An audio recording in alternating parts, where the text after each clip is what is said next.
በቃ ቤቱን ፈዋርጌዋለሁ። ቹካ እየመጣሽ ነው። ተቀብያት መጣሽ። የምን ቸካን ይዞ የሚመጣ? አረ ጸድቺ ካግኝቷል የምትበላ ነግቢ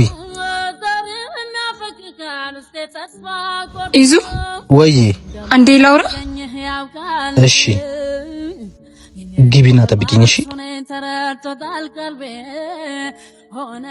ምንድነው? ምን ለማድረግ እየሞከርክ ነው? ምን አደረኩ? እኔ ባለውበት ለምን ሴት ይዘህ መጣ? ፍቅረኛ አይደለሽ? ለምን አላመጣም? ላንተ ያለኝን ስሜት ታውቃለህ። ቢያንስ አታዝንልኝም? ሌላ ሴት ጋር እንደምሄድ ታውቂያለሽ። ታዲያ ማምጣቴ ለምን ገረመሽ? ማወቅና ማየት ይለያያል። በሐሳቤ ከሌላ ሴት ጋር ሆነ መሳል አልችልም።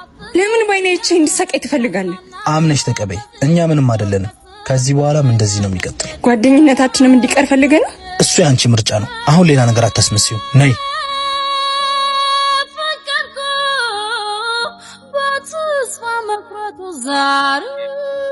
ምን ሆነሽ ነው? ምንም አልሆንኩም ቃልዬ።